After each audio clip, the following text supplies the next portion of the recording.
quoting Adam Schiff and his cohorts, wanted like he's a fugitive from the House Intelligence Committee, the man himself, Roger Stone. Welcome back to the Stone Cold Truth. We had a little technical problem there where President Nixon and his nephew were talking at the same time. But Tyler's essentially right. I am delighted to be with you because there's nothing better than waking up in the morning and seeing two freshman congressmen kicking your testicles around like a couple of footballs. But that's the way I feel. I'm a big boy. I understand politics. I think this is a rough and tumble game, and it's not for the weak-hearted. And I would certainly be among those to admit I have sharp elbows. But there is one trick that is not in my bag of tricks, and that would be treason. I have been stayed up late last night to go through the transcripts of this kangaroo court that they called an Intelligence Committee hearing, and it just has echoes of 1954. Mr. Schiff, the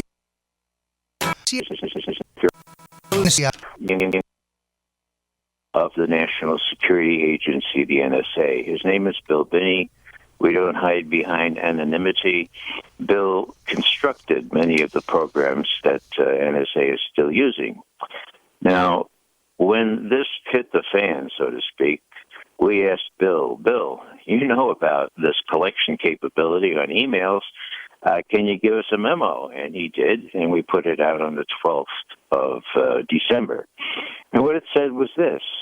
We know, partly because Bill constructed these things, that the NSA really does have the capability of tracking each and every email that's on the network. Now, that boggles the mind, I know, but I say, now, Bill, is that so? He says, you don't have to take my word for it, he said. Ed Snowden brought out slides, brought out, PowerPoint diagrams, not only about this reality, but about precisely how it works, where the trace mechanisms are, how they scoop it up, how when a email goes abroad, it's immediately picked up by at least 2 or 3, and of our 12 people who cooperate with us as countries that are our allies. So nothing escapes NSA's attention. Why do I mention all this? Well, I mention all this because if this were true, namely, not if Russia hacks, everyone hacks, okay? Namely, if it were true that Russia gave this information to Julian Assange for WikiLeaks, NSA has the goods on what happened. Now, NSA in this last embarrassment, this last memo that I would never want to be associated with as an analyst with the intelligence community, it says that the CIA and the FBI have good confidence, very good confidence that when we assess this, we're assessing it correctly. Assessment, as you pointed out, Roger, just means they don't have any evidence. They're just making what in the Army we used to call a scientific wild, well, I got bleeped last time, a scientific wild guess, okay, a swag. So what I'm saying here is this, that NSA didn't say they had very good confidence. They said, well, we have moderate confidence. Now, NSA is the one that would have the goods on all this. And if they say moderate confidence, and they can't go with the big boys saying supreme confidence, that just means that they have enough honest analysts still at the NSA who say, look, you say we have supreme confidence, we quit. We can go to the press. We're going to tell them this is what in the Bronx where I grew up we called a crock, Yes. So that's the technical end of things. Now, the other thing is this, that there is a former British ambassador that says that he knows who the source was and who that has met with the source in Washington on a given day, namely September 25th of this past year. Now, I know he was there because he and I emceed an event at American University. And I know that he was going out to dinner with us, except he didn't. I said, Craig, his name is Craig Murray. I said, Craig, aren't you coming? He said, well, he disappeared into a wooded area behind American University, where later he told the world that he had met with someone connected to the source of those.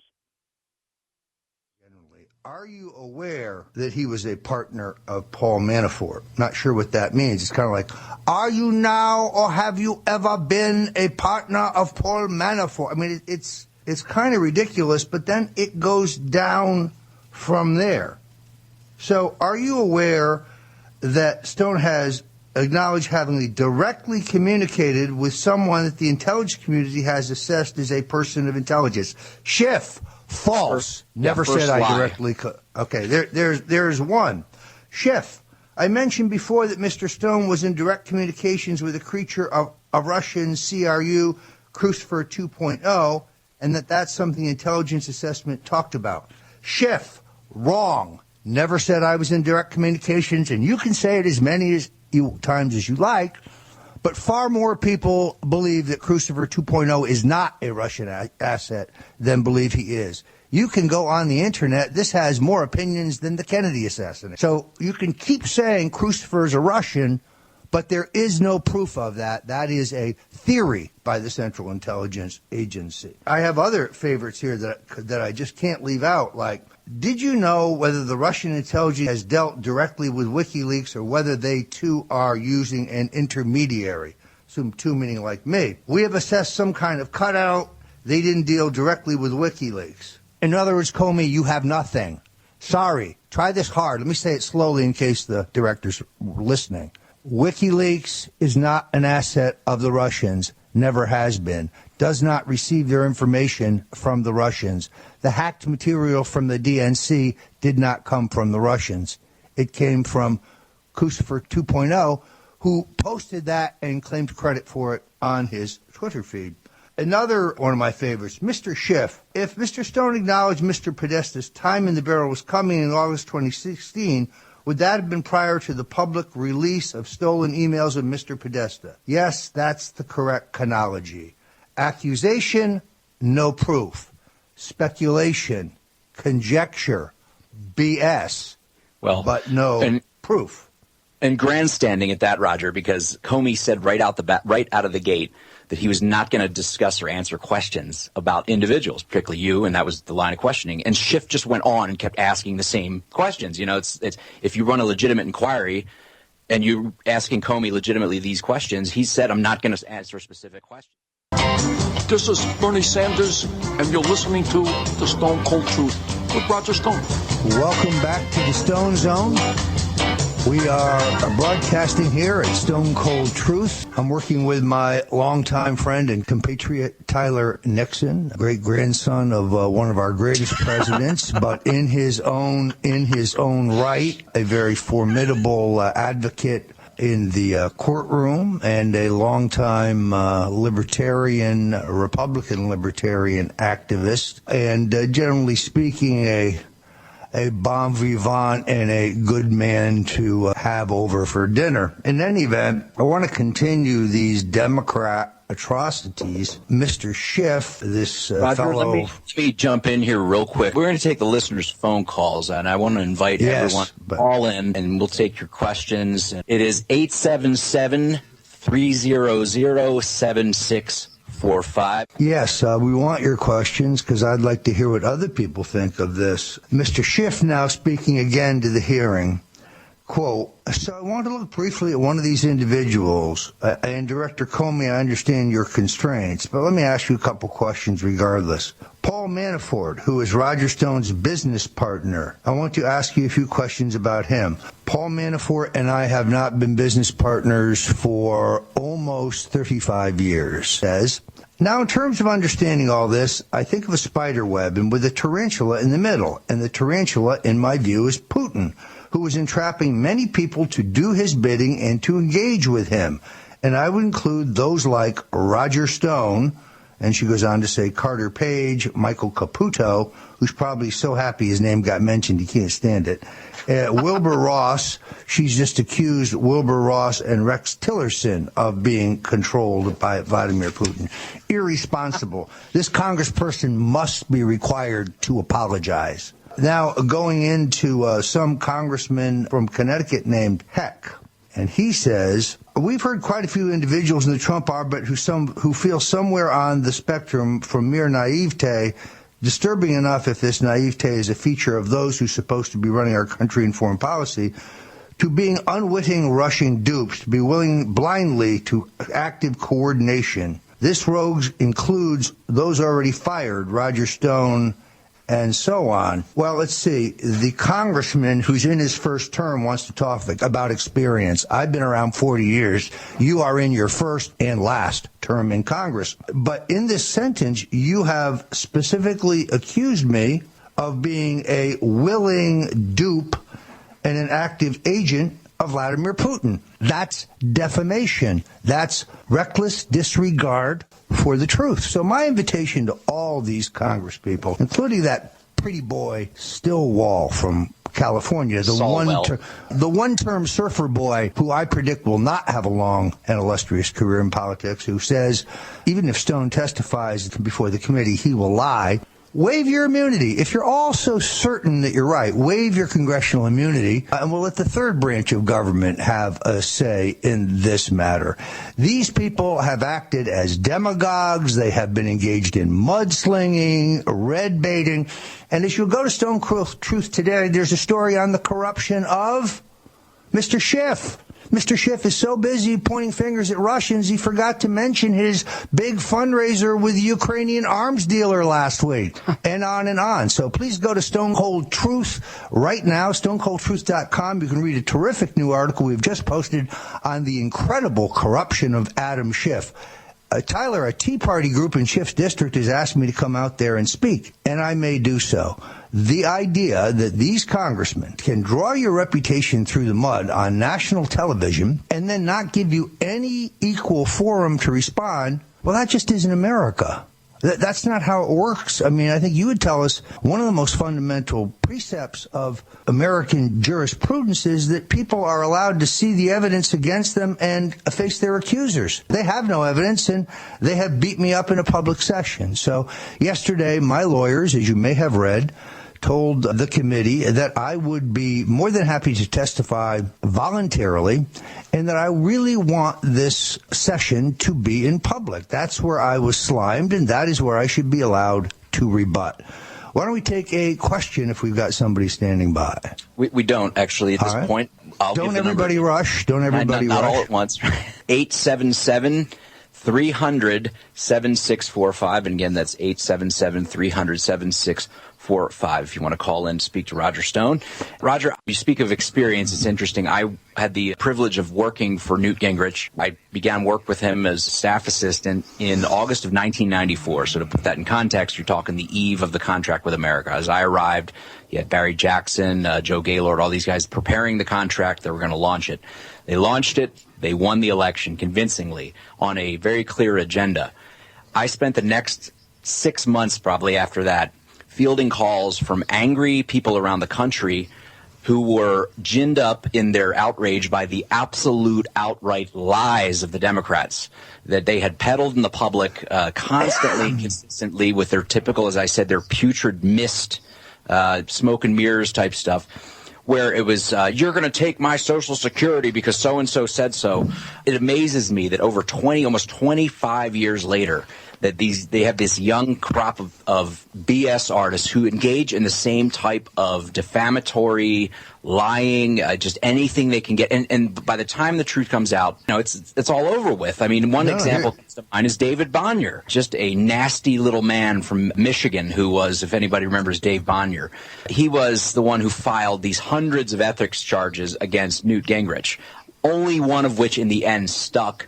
and it was, much ado about nothing in the end. What's funny is being someone who was a firsthand witness to what was going on the inside, what the legislation was that was being proposed, following what Newt was saying in public and privately and otherwise, and then seeing how it was so distorted and lied about by that generation of Democrat politicians, and to see it done today, and knowing you as I do, and knowing what a crock it is. I mean, we're in touch regularly, Roger. I think I'd know if you were colluding with the Russians, certainly. Here's another one of my favorites. Senator Mark Warner, quote, "Listen, if we're investigating Russian interference, there's someone who's acknowledged he's been in contact with the Russians," referring to me, said Mark Warner. I have never acknowledged that. It is a falsehood. And then you have our friend, Congressman Eric Swalwell, the soon-to-be one-term congressman from California.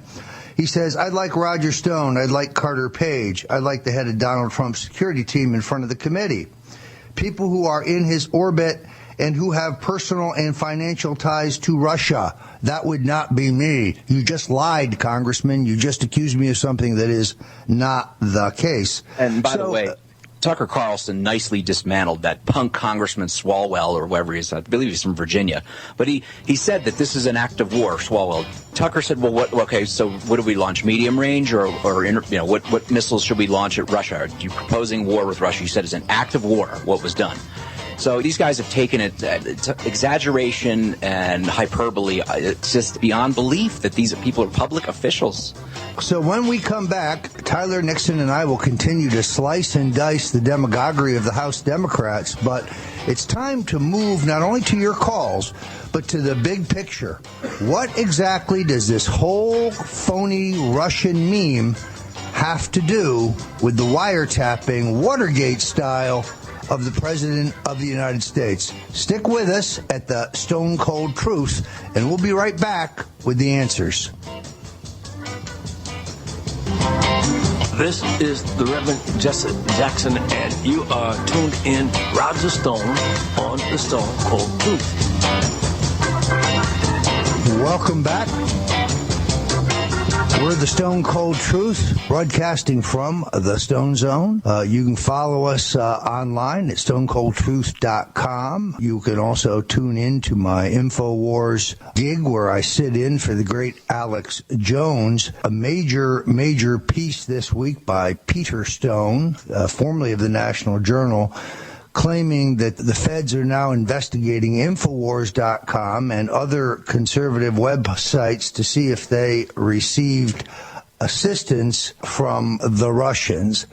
This is yet another witch hunt without foundation. The idea that Alex Jones needs the Russians to pay for bots to put his links out there is about as laughable as the future of Adam Schiff in politics. I mean, this is taken on a Kafkaesque quality here that is almost beyond belief. Well, let's get to Robin in Texas, who has been very patiently holding to speak to you, Roger. All right. Robin, you're on the Stone Cold Truth. Well, hello. One question I had was, unless I've missed something, has there been a shred of evidence of any wrongdoing show up anywhere yet? And then my other question is, you're volunteering to go before the Congressional Committee, and this is one thing I'm confused about. If you do that, will you have the opportunity to make a statement? Will you only be able to answer the questions they ask you? And I guess that's my concern, is even if you go before them, will you really have the opportunity to state your case? You raise an excellent question. I have instructed lawyers to insist that I get an opening statement. Why? Because they each got one. You see, they slime me in their opening statements, which is why I should be allowed to make an opening statement, which is pretty much the norm for congressional witnesses. I would be less inclined to go there if I'm just going to answer questions framed by them, although, frankly, they so misunderstand and misrepresent the subject matter. Proving their multiple lies would really take about 15 and 20 minutes. Someone like Schiff really should not be in public office. The people he represents need to know how fast and loose he is playing with the truth, intrinsically corrupt in the pocket of an Iranian arms dealer, yet strutting and going back and forth on TV about the Russians. I mean, this guy's a real pain in the neck. Well, I call him Shifty Schiff But Yes. That's a good one. he really is. And it's amazing if you watch him in his body language, like you're pointing out. That's what blew my mind, sitting here in Texas and watching some of the coverage. And one show, I believe it was Charlie Rose had Schiff, and it had Peter King by him. And then I was just watching the editing of it. It's so frustrating because you want the truth. You want people to be able to have equal time and to absolutely speak the truth. Well, and Peter King, who I've known for, 15 years, is a man of judgment and character and a man who picks his words very carefully, very widely respected in the Congress by both Republicans and Democrats as a straight shooter. So the juxtaposition of putting him through this slasher, this demagogue slasher Schiff is almost laughable. To go back to the first thing you said, which is the most important, yes, there is not a single iota of evidence that shows that there was any collusion by anyone in the Trump orbit with the Russians. But that's how the big left works. Say it over and over and over again to try to make it a fact. It is not absolutely. a fact. If you say it enough, then and it'll be widely accepted as the truth because of people who just hear tidbits here and there and do not research it. And then the other question I have is, I sit here when I hear all this, and I'm actually embarrassed in a sense, because I think the Russians are probably laughing. It's all laughable. I can't imagine what we look like on the world stage because of this unbelievable interest and focus on this supposed Russian connection when there's no evidence. Well, I think the Russians do espionage, I guess, fairly well. At least that's what I have read. They don't really understand American politics, but the truth is Vladimir Putin had more than enough blackmail information on Bill and Hillary and the Podesta brothers, having put so many millions of dollars into their pockets in various deals well beyond Ukrainian. If he wanted a blackmailable president, he would have been for Hillary. Oh, absolutely. I agree. This whole thing is projection. In other words, viciously attack your opponents for doing what you are doing. John and Tony Podesta and Hillary Clinton made literally millions off of their connections with the clique of business people around Putin. And then they woke up one day and they said, I had a great idea. Let's accuse Trump of being in bed with Putin, who he's never even met. So this has been the great chutzpah of this campaign. I understand that Joel Gilbert and Dr. Jerome Corsi are working on a short documentary to show you exactly who it was that was in the tank with Vladimir Putin. And let me give you a hint. It wasn't Donald Trump. We appreciate your call, and stay warm there in Texas. Oh, absolutely. And I look forward to hearing his explanation of what he was talking about before the break, about why this is really happening.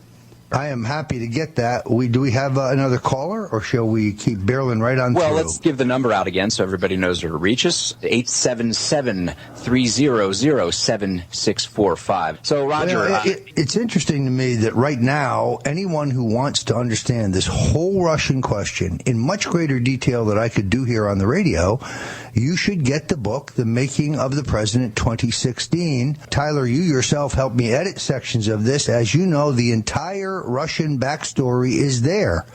It's almost like I anticipated this little clump of insanity from the Democrats. So if you want to know if I knew about John Podesta's emails being hacked in advance, I didn't. And you want proof, it's in the book. If you want to know what I meant when I said Hillary Clinton, the beginning, the end starts in October, it's in the book. All of the lies being told about improper activities by the Trump campaign are debunked in The Making of the President 2016.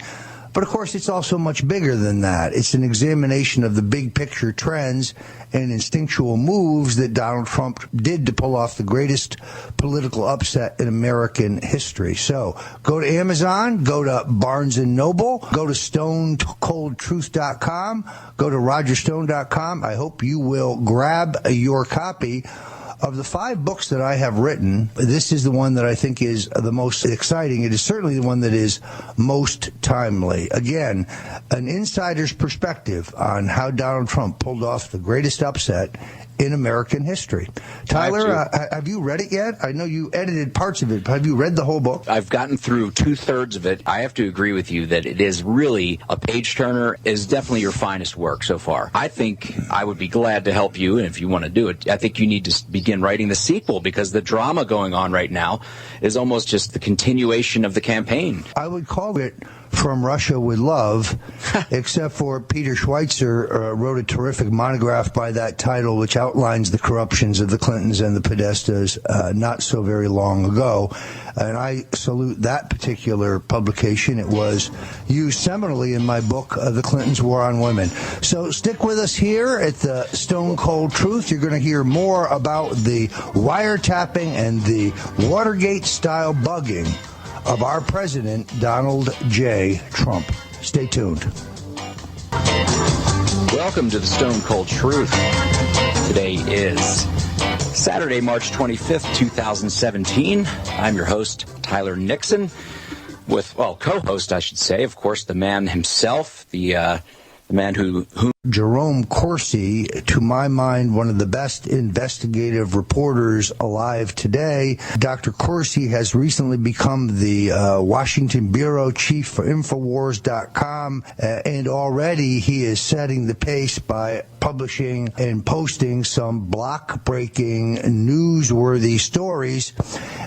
Dr. Corsi, you blew the whistle on a massive government surveillance program that began under Bush, continued under Obama, and we now know, because we have indelible proof, included spying on future President Donald J. Trump. Why don't you lay this out for our listeners?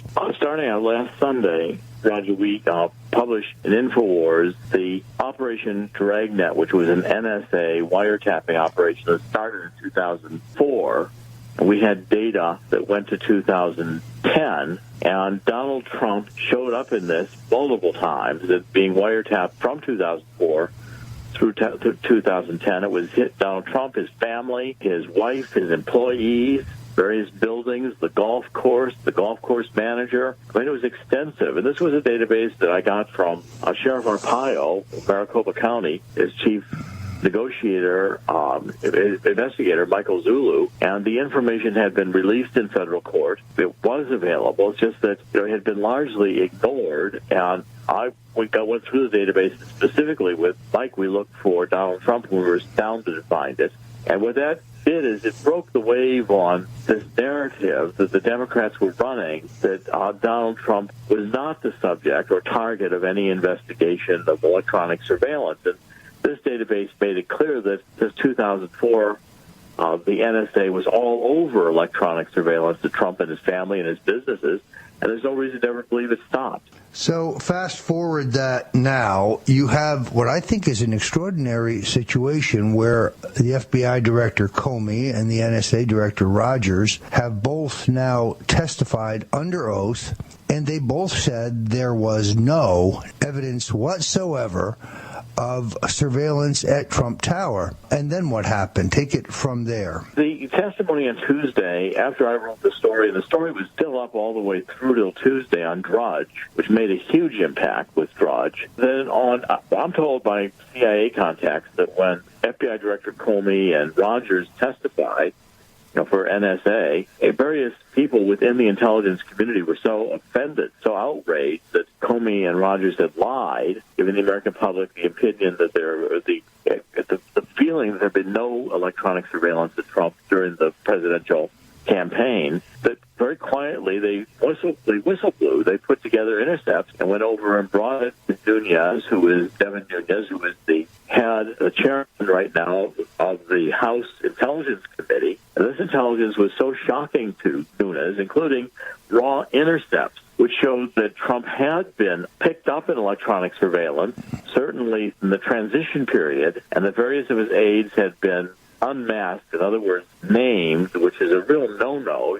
NSA is not supposed to name any USA citizen picked up in electronic surveillance in a target, say, of a foreign citizen. That name's supposed to be kept under wraps. Citizen 1, Citizen 2, they're supposed to be reported as. And evidently the information was so shocking that Nunes felt compelled to take it to the president so it wouldn't be suppressed. But that information had widely been disseminated within the Obama administration and appears to have been leaked such that it was the cause of General Flynn losing his job. Now, that would also be a crime, both the unmasking and the dissemination of the unmasked information within the White House and leaking it to the press.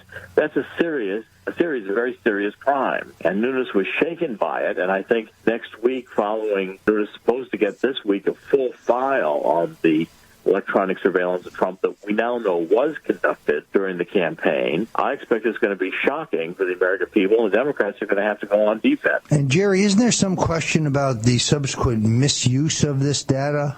Absolutely. Evidently, as I understand it, if U.S. intelligence catches up because they're monitoring a foreign national, but they find them in a conversation or an exchange with a U.S. citizen, they're supposed to mask that name. They're supposed to protect the identity of that citizen consistent with their civil rights. And it appears that they have not done so. Right, they unmasked a number of names. The names that remain masked, you could figure out who they were, which is also a problem.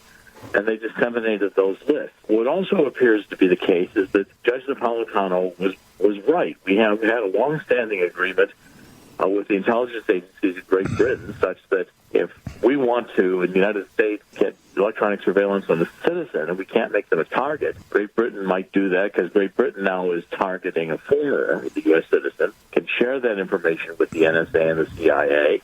And likewise, reciprocally, if Great Britain intelligence agencies want to spy on a British citizen, we might do it for them and share the information. We have these kinds of reciprocal relationships.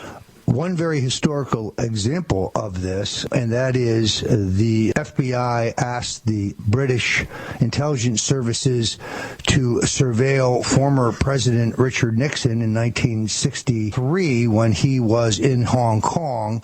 They believed that the woman he was consorting with, who they claimed was a Chinese prostitute, may have been an agent for the Red Chinese.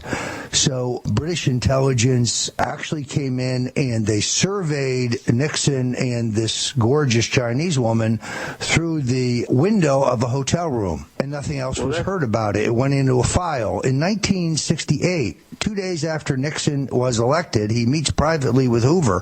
Hoover pulls off the fire, shows Nixon the pictures of him with the Chinese woman and says, "Mr. President, you don't need to worry about these. They're safe with me." Yeah, right. Well, that sounds like the Hooverite do it, Bob. But in this specific case, Hoover elected to go to the Brits so there'd be no fingerprints. He was smart enough to say, if it gets out that we had a former vice president under surveillance, it'll be a big scandal. So I'm just trying to demonstrate what Jerry's saying is absolutely true. It's the same thing that was done in rendition. Because you don't want to violate U.S. law and you don't want disclosure, you just go to a third-party nation and have them do their dirty work for you. And I think it's becoming clear that this was all a Democratic, really quiet, just almost silent or hidden coup that they started. There's Podesta emails now released where Podesta's scheming with various, operatives in the Democratic Party to frame Trump as a Putin operative. And then Hillary starts coming out with information that there's a computer linked in Trump Tower to a Russian bank. Well, how did Hillary get that information? Where is it from? Let's come back to that on the other side. We'll be right back with the great Dr. Jerry Corsi. Many thanks for joining us to the Stone Cold Truth. This is Richard Milhouse Nixon, and the Cold War may be over, but the Stone Cold Truth is still around. And I give you my buddy, Roger Stone. Great-grandfather Nixon sounds really good. Roger, I can't protest too much, but just to set the record straight, I seem to be coming closer and closer in my relation to former President Nixon with every show. I guess I'll be his distant son next. All right, your illegitimate father, former President Nixon. Anyway. Well, I tell you, Dr. Corsi is a scintillating, incisive guest. And Dr. Corsi, we appreciate your taking time on Saturday to join us here on Stone Cold Truth. Oh, sure, no problem. I am one of those who has believed now for some time we had a slow motion coup in place here, and that the deep state was going to do everything possible to avoid first Trump actually being sworn in. And they did that. People have forgotten. First, we went through a phony recount. Then we went through these ridiculous appeals to the Electoral College in which Podesta demanded they be briefed on the Russian crimes, of which there are none. And, Jerry, I know you think that this was a military coup. Lay it out for us. Well, I think it started out as an intelligence coup. And the Podesta, around December 2015, in the emails is shown to be talking to a Democratic operative about framing Trump as in his buddy relationship with Putin. And it evolves. Hillary starts talking about in tweets that there's a computer at Trump Tower that's linked to a bank in Russia. Information that it seems she had to have gotten from intelligence. Where else would she know that? And as it goes along, they start developing this Russian, the Russians did it. The Russians conspired with Manafort. That was the issue that Manafort resigned over shortly after the Democratic convention. And then, Roger, the attack shifted to you for contacts, things you commented about. Podesta was going to get it next, which I think we've demonstrated was really a result of the research I was doing with you to go after had nothing whatsoever to do with WikiLeaks. I predicted that his time in the barrel, that means his time under public scrutiny, would come.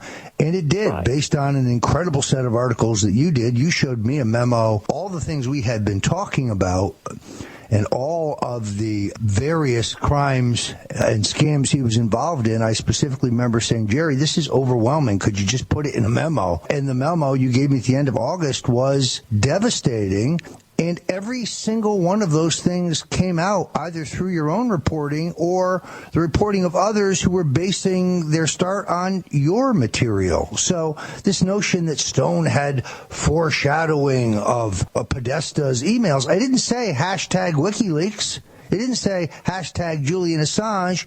It's conjecture, speculation, smear. That's what that is. And Roger, it's continuing until today that the determination of the Democrats is to say, I believe, that Trump, who brought a beauty pageant to Russia and was very involved with trying to sell his vodka in Russia, that was now conspiring with Russia to throw the election. And Podesta and Hillary, I believe, thought that in this intelligence coup they could even demand the information be brought to the Electoral College. The Electoral College would be so shocked they would prevent Trump from being sworn in. And then their illusions, Podesta and Hillary thought the alternative would be to let Hillary be sworn in, even though she lost the election, trying to delegitimate Trump's win by blaming that this was all, it was really a secret agent of the Russians. This, I think, was an intelligence coup that is going on until today, where the Democrats end up attacking now both Paul Manafort and you again with no evidence, but yet continuing this narrative of collusion with Russia. We're making a major attempt in the Nunes hearing to the House Intelligence Committee to continue to argue that Trump is an agent of the Russians and they stole the election by hacking Podesta's emails and releasing them, among other things. But I think it's very important people understand exactly what's going on. Let me try to connect this all together. The entire claim of Trump associates or Trump campaign collusions with the Russians is the rationale and the justification that the government used to spy on me. According to the New York Times of August 20th, myself and two others are under wiretaps, and then later to spy on Trump. Now their problem is, as it becomes clear that there was no Russian collusion, their rationale is exposed as a fraud. We now know that the reason they wiretapped, or I should say surveilled Trump Tower, was for naked political reasons having nothing to do with Russia or treason. That's why the panic has set in. They're about to be busted. Comey and Rogers perjured themselves before the Intelligence Committee. They said there was no surveillance. We now know there was. They must stand perjury charges for that. They have to be. I think the president would be justified in firing Comey right there. He's caught in an indelible, stone-cold lie. And either Nunes was very clever in letting him hang himself before he made this information public, or he learned it after the hearing. Either way you look at it, taking it directly to the White House is an act of courage. Don't give it to Adam Schiff. His loyalty to the committee in the process cannot be trusted. He puts partisanship ahead of facts. So why would you give it to him? By the way, Congressman, if you don't like it, pound sand. Go ahead. Don't go to the hearings and then see how that goes. So the tantrums by the Democrats here as they see their whole criminal conspiracy collapsing. It's kind of fun to watch. I think Nunes realized that the information he had, which was leaked to him, whistleblowers, after Comey and Rogers' testimony. I think the shocking part was that Nunes realized that there was an intelligence coup, and he had to warn the president that there's an effort to remove you from office going on. That's what this intelligence surveillance was all about. It was continuing even through the transition. And what are they trying to find out in the transition with the continuing electronic surveillance? And remember, Watergate was not about breaking into an office. It was about a wiretapping of the phone of O'Brien, who was the head of the Democratic National Party at the time. And this also appears to have been equivalent to a break-in and wiretapping with aimed at electronic surveillance now, very broadly at Trump and anyone associated with him, yourself, Roger, Paul Manafort, anyone that could be drawn into the net where the Democrats were trying to really suggest treason on everybody's part, conspiring with the foreign power, Russia, to throw the election where Hillary would lose. And they thought they could actually either impeach Trump or prevent him even from taking the oath of office by bringing the information to the Electoral College. The record is all right there. Yep. The timeline. Let me jump in here. There you have it, the Stone Cold Truth, as presented by Dr. Jerry Corsi, the Washington Bureau Chief for InfoWars. Dr. Corsi, thanks again for joining us, and stay tuned for more of the Stone Cold Truth. This is Bernie Sanders, and you're listening to The Stone Cold Truth with Roger Stone. And we're back here on The Stone Cold Truth. I'm your co-host, Tyler Nixon. The excellent, the raconteur of our century, Roger Stone, discussing deep state politics, no longer so deep anymore. It's been brought above the surface by crazy, defamatory Democrats. Adam Schiff, Representative Adam Schiff, who looks like a frightened chinchilla half the time when he takes to the mics in front of cameras to announce his latest fabricated outrage against the Trump administration. You know, what's really amazing here watching this guy is he attacked Chairman Nunes for going to the White House with evidence of surveillance of Trump Tower. And he attacked Nunes because he said he was leaking classified information, and he was doing so without informing the rest of the committee. Then 2 hours later, he is announcing that no, he has now seen hard evidence of Russian collusion. In other words, doing exactly what he has just accused Nunes of doing. So let's say it again. Schiff, you're a four-flusher. You have nothing. Zero. You're making it up, and you're going to be humiliated. And then I'm going to go to your district because it's crucial that the people in your district in California know what you are. I don't think you'll be there long. So let's get a few more calls in here if we can. The number is 877-300-7645 to call and speak to Roger Stone live. And we're going to have Travis Irvine coming on towards the end of this segment. He's going to give us a little bit of a man-in-the-street view of all this craziness, the Democrat defamation artists troweling their garbage into the public consciousness, hoping that some of it'll stick. I mean, it's their MO. It's been their MO, I think, really since the Clintons came to power. Just muck up the waters, throw in the chum, see if the sharks come. If not, the garbage scow will come along. And it's just, what's with California, Roger? I'm a member of the State Bar of California. It's in some places very much paradise to live there. But my God almighty, they have stunk up Congress. Between Pelosi, this piece of Schiff, this Jackie Spire, it's just a complete leftist freak show. I mean, these people make Alinsky look like a moderate. You know, it's pretty sick. And then you juxtapose it with the great people that I have met just this week. I mean, we had an incredible house party in Altamont, Florida.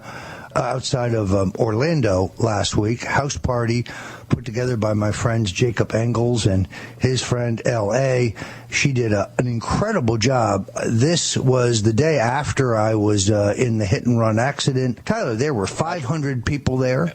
It was just an outpouring of love of people dedicated to this president. So some have suggested. Do we have a call? We do. We're going to get to Steve in New Jersey. Steve, welcome to Stone Cold Truth. Oh, hello. Thank you. Hello, Roger. Steve, go ahead. Yeah, sure. I consider myself a libertarian. I do my part here. A couple things. It is a source of amusement. I work at a rather large company, and there are some Russian immigrants, and we get quite a bit of the laughs, from all of this, and I think they see right through it, and we're always joking a bit and having fun with it. So I just want to let you know that. The other thing is you referenced Podesta as being hacked. But I think he was a dupe of phishing, which people in the corporate world know that's a pretty dumb thing to do. They have a lot of training on it, and you're not supposed to do that. So it's just evidence of the lack of understanding of even basic security.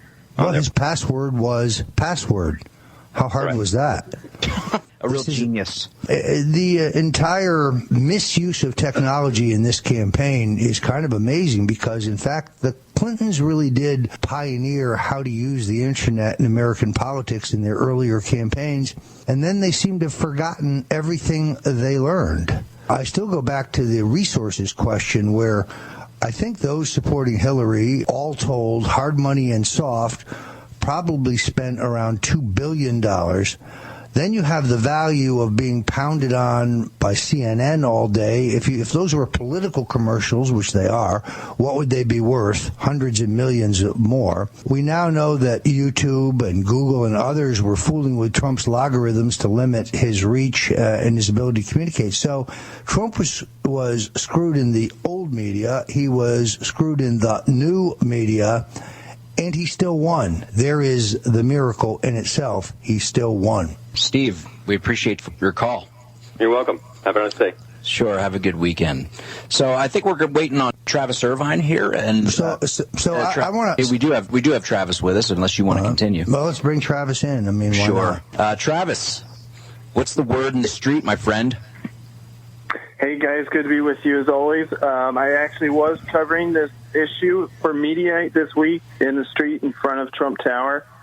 And, got the full range of reactions, really. You got a lot of folks visiting New York City. You got a lot of New Yorkers here. A whole range of expressions from people on this whole issue. There are obviously some people who want it to be investigated. I think if there is no wrongdoing, then it's fine to investigate it. But essentially, a lot of people are also out there in the streets saying, well, hold on, why don't we have better relations with Russia? I think that's a legitimate question. And, of course, what's fascinating about all of it is, like you guys had mentioned, the deep state is front and center now, and it's been this way since January. Roger noted it. All the different points in time in the last few months since Trump was elected, all the different times that they tried to stop it, whether it's through the Electoral College or the recount, and now it's essentially deep state versus the Trump administration. Any good American who, obviously we need the CIA, they're an apparatus, but the deep state is out of control, and I think a lot of people on the streets want to see this thing confronted. Yeah, it's self-immolation by the Democrats and the deep state intelligentsia, if you want to call it that, in that they're exposing all their secret furtive networks and the way they do business in terms of spying on people. They're exposing it all in order to take down Trump. It's just, it amazes me that they're that willing to burn it all down, in other words, for this short-term political expediency. And I'm glad for it, frankly, because that's the big story, is that you're spying on even our presidential candidates and just doing it blithely, and then it gets leaked out through his opposition. So the Democrats are very cloistered in their minds. They have been for years. It's that way. It's been that way ideologically, and now certainly I think it is tactically. And now we know for an absolute certainty that Hillary Clinton tweets days before the election that computer scientists have found picked up a computer that is in touch with the Russian bank working out of Trump Tower. Yesterday, we found malware in Trump Tower that could mimic that effect. Busted. That's Busted. Right. Travis, we're gonna carry you over to the last segment here, and we're also gonna throw open lines for calls. If anybody wants to get in a final phone call, 877-300-7645. Again, 877-300-7645 to get onto the Stone Cold Truth. with Roger Stone and Tyler Nixon, and of course joining us, Travis Irvine. And then we'll have Roger's parting thoughts as well, unless, Roger, you have any in the 15 seconds we have left for this? Okay, I'll take that as a no. So you are listening to Stone Cold Truth here on Genesis Communications Network. Don't go.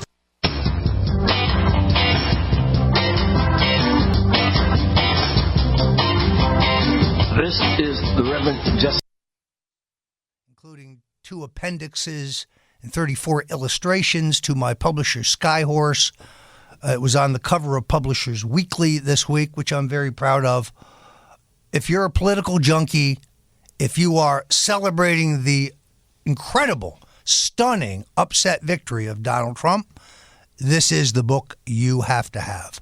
So go online and order it now if you know what's good for you, and bring it by, and I'm happy to autograph it any place, anywhere. Travis, I don't know if you're going to make the inauguration. I do plan on going with Mediaite. This will be my second inauguration. I went in 2009 with Jack Kingston's daughter, and if I had to actually wear Jack Kingston's ill-fitting tuxedo with brown shoes to the Department of Agriculture inaugural ball. So if that doesn't get me on the worst stress list, I don't know what will. A tuxedo and brown shoes. You're now a contender. Travis Irvine, Roger Stone, right here at the Stone Cold Truth on the Genesis Communications Network. Thanks for joining us.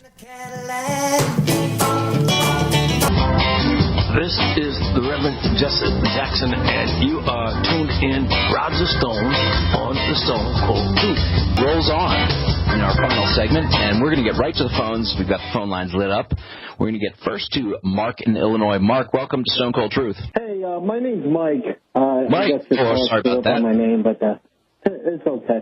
I just want to ask you guys, I'm a little worried about President Trump right now, this health care fiasco. I was disappointed he supported such a cruddy bill, and I think he got a little too close to the Republican establishment, and I'm worried about who's advising him to go down this route, and I'm also concerned that he's not moving too aggressively against his enemies. I haven't seen anything. I think he's getting bogged down by the political pressure in Washington. I just wanted to ask you guys where you think this all goes from here and how you think he's doing in his battle. Sure. Thanks for your call. We appreciate it. Roger? I share the second part of your concern. I really do think he needs to move against those who would seek to thwart his presidency. I believe he should convene a grand jury and start asking questions, or at least have his attorney general start asking questions about the surveillance of Trump Tower to get to the bottom of what really happened.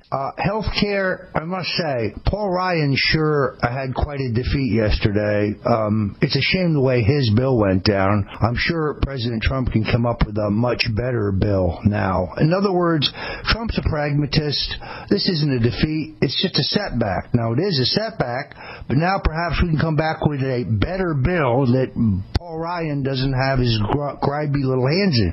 This bill was written in Ryan's office, transmitted to Reince Priebus, and given to the president. I know that for an absolute fact. Yeah, and the fact that they wanted to buffalo it through so quickly, rush, I think really indicates that it is not the best product we can come up with. What's the hurry? What's the hurry? We've been living with this crap for 7 and plus whatever years, Obamacare. I mean, it took that long for it to settle in. Let's take our time. I agree. I got to say, Senator Rand Paul has really emerged as an excellent leader on this front, saying, look, let's repeal first. Let's start with repeal. Let's not force our way, shoehorn in some Obamacare light so that corporate interests are being served by Paul Ryan's little establishment cabal in there that doesn't really care about President Trump's fate. And I think President Trump played it very well. But let's get to Scott in California. Scott, you're on the Stone Cold Truth. Welcome. Hi, how you doing, guys? Calling just for a simple thing. The mandate that Obama put on where you can't purchase any insurance only but in November and through January.